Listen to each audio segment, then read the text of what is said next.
நண்பர் சுவிசேஷ ஜெபக்குழுவின் சார்பில் உங்கள் அனைவருக்கும் காலை வாழ்த்துக்களை தெரிவித்துக் கொள்கிறேன்.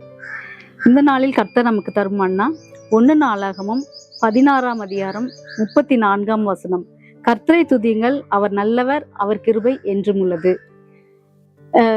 இந்த வசனங்களை நம்ம பார்க்கும் பொழுது இதை யார் சொல்லியிருக்கிறா அப்படின்னா அது தாவீது சொல்லியிருக்கிறான்னு சொல்லி நம்ம பார்க்குறோம். எதுக்காக கர்த்தரை துதிக்கணும் அப்படின்னு அவர் சொல்லியிருக்கிறாருன்னா, அவர் நல்லவரா இருக்கிறாரு, அவர் கிருபை உள்ளவரா இருக்கிறாரு, அதனால நீங்க துதிங்க அப்படின்னு சொல்றத நம்ம பார்க்குறோம். எதுவுமே நம்ம அனுபவிக்காம அடுத்தவங்கள்ட்ட இதை செய்யுங்கன்னு நம்ம சொல்லவே முடியாது. எதையும் நம்ம செய்யாம நம்ம சொல்ல முடியாது. தாவீதை பார்க்கும் பொழுது ஒரு நாளைக்கு 7 டைம் ஆண்டவரை ஸ்தோத்திரிக்கிறேன் துதிக்கிறேன்னு சொல்றதை நம்ம பார்க்குறோம். அது மாத்திரம் இல்லை, நான் கர்த்தரை எக்காலத்திலும் ஸ்தோத்திரிக்கிறேன்னு அவர் சொல்றதை நம்ம பார்க்குறோம். என்ன பிரச்சனை வந்தாலும், என்ன போராட்டம் வந்தாலும் நான் கர்த்தரை துதிக்கிறேன், ஏன்னா அவர் எனக்கு நல்லவரா இருக்கிறாரு அப்படின்னு சொல்றதை நம்ம பார்க்குறோம். அவர் அன்பா நேசித்த அவருடைய பையன் கூட அவருக்கு விரோதமா எழும்பணும். அவருக்கு உண்மையா இருந்த சவுலுக்கு அவர் உண்மையா இருப்பாரு, ஆனா அவரு கூட அவருக்கு விரோதமா எழும்பி அவர் எத்தனையோ முறை கொல்றதுக்கு முயற்சி பண்றதை நம்ம பார்க்குறோம். அது மாத்திரம் இல்ல, அவரோடு இருந்தவங்க எல்லாருமே அவரை தூசிக்கிறத நம்ம பார்க்குறோம். இப்படி எல்லாராலும் கைவிடப்பட்டு அவர் வனாந்தரத்திலையும் காடுகள்லையும் அலைந்து திரியும் பொழுது ஒருத்தர் மாத்திரம் அவருக்கு நல்லவரா தெரிகிறாரு, அது கர்த்தராகிய இயேசு கிறிஸ்து. அதனாலதான் அவர் சொல்றாரு, கர்த்தர் நல்லவர்.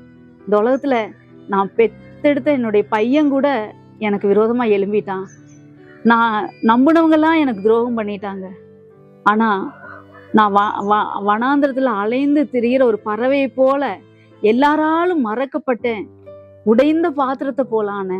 ஆனா எனக்கு ஒரே ஒருத்தர் நல்லவரா இருந்தாரு, அவர் கர்த்தராகிய இயேசு கிறிஸ்து. அதனால அவர் நல்லவர், அதனால அவரை துதிங்க அப்படின்னு சொல்லி தாவீது சொல்றதை நம்ம பார்க்கிறோம் இந்த நாள்ல. அது மாத்திரம் இல்ல, அவருடைய கிருபை என்னைக்கு இருக்குது, ஒரு நாள் அவருடைய கிருபை நம்மளை விட்டு விலகாது அப்படின்னு சொல்றதை நம்ம பார்க்கிறோம். இன்னைக்கு நம்ம வீட்டுக்கு பால் ஊத்த வர்றாங்க, அவங்க 1ஆம் தேதி ஆனோன்னு நம்மள்ட்ட பணம் வாங்க வந்துருவாங்க. ஒருவேளை அந்த மாசம் எனக்கு கொடுக்க முடியல அப்படின்னு சொல்லிட்டோம்னா இன்னொரு மாசம் பால் ஊத்துவாங்க. அடுத்த மாசம் நம்ம கண்டிப்பா அவங்களுக்கு நம்ம பணம் கொடுக்கணும், இல்லைன்னா என்ன பண்ணுவாங்க, அடுத்த மாசம் நமக்கு பால் ஊற்ற மாட்டாங்க. ஆனா அதே நேரத்துல ஒரு 2 மாசம் பொறுப்பாங்க, அதுக்கடுத்தது பால் ஊத்துறத நிறுத்திடுவாங்க. கரண்ட் பில் மாசம் மாசம் நம்ம கட்டி ஆகணும். 1 மாசம் கட்டுவோம், கட்டலைன்னா உடனே நம்ம வீட்டுல கரண்ட் கட் பண்ண ஆளு ஈபில இருந்து வந்துருவாங்க. ஆனா ஆண்டவர் சொன்னதுதான், நான் உனக்கு கிருபை கொடுப்பேன்னு சொல்லிட்டா அவர் என்னைக்குமே அதை நிறுத்தவே மாட்டார். நம்ம என்னதான் துரோகிகளா போனா கூட அவர் நமக்கு கிருபையுள்ளவராதான் இருப்பாரு, நல்லவராதான் இருப்பாரு. தாவீது இவ்வளவு உண்மையா இருந்த பொழுதிலும் ஒரு நேரம் தவறி போயிட்டாரு. ஆனா கூட ஆண்டவர் தாவீதுக்கு நல்லவரா இருந்தாரு, கிருபையுள்ளவரா இருந்தாரு. அதனாலதான் தாவீது சொல்றாரு, கர்த்தர் நல்லவர், அவர் கிருபையுள்ளவர், அதனால நீங்க அவரை துதிங்கன்னு சொல்றதை நம்ம பார்க்கிறோம். நம்ம வாங்குற குக்கர் 5 வருஷம் வாரண்டின்னு சொல்லுவாங்க, ஒரு ஃப்ரிட்ஜை வாங்கினோம்னா அது 5 வருஷம் வாரண்டின்னு சொல்லுவாங்க. இப்படியெல்லாம் ஒரு பொருளை வாங்கும்போது இத்தனை வருஷம் வாரண்டி, அத்தனை வருஷம் வாரண்டி. ஆனா ஆண்டவருடைய கிருபைக்கு வாரண்டி பீரியடே கிடையாது. அவர் என்றைக்குமே அவர் கிருபையை தருவார், எப்பவும் அவர் நமக்கு கிருபை உள்ளவராக இருப்பார். அதனால நம்ம அவரை அதிகமா நேசிக்கணும், அவரை அதிகமா துதிக்கணும். அவர் நல்லவராக இருக்கிறனால நம்ம என்னைக்கு அவர் ஆண்டவரை நம்ம நேசித்து துதிக்கக்கூடிய பிள்ளைகளா இருக்கணும். அதனால நம்ம ஜெபிக்கலாம்.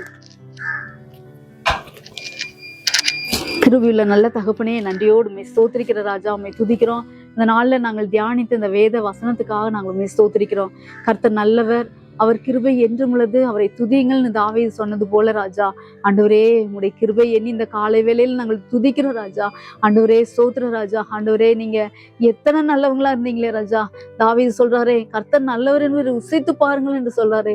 நாங்கள் அனுதினமும் எங்களுடைய வாழ்க்கையில உண்மை ருசிக்க ஆண்டவரே நீங்க கிருபை செய்யணும்னு நாங்கள் ஜெபிக்கிறோம். ஆண்டவரே எந்த சூழ்நிலையும் நாங்கள் மறக்க கூடாது ராஜா.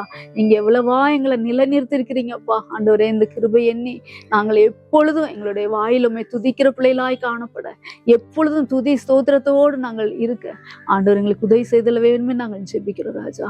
இந்த மட்டில்லாத கிருபையை ஆண்டவரே நாங்கள் யோசிக்க சிந்திக்க எங்களுக்கு பலன் கொடுக்க முடியாய் நாங்கள் ஜெபிக்கிறோம். உடைய கரத்துல தாழ்த்தி தருகிற இயேசுவின் நாமத்தில் பிதாவே, ஆமென்.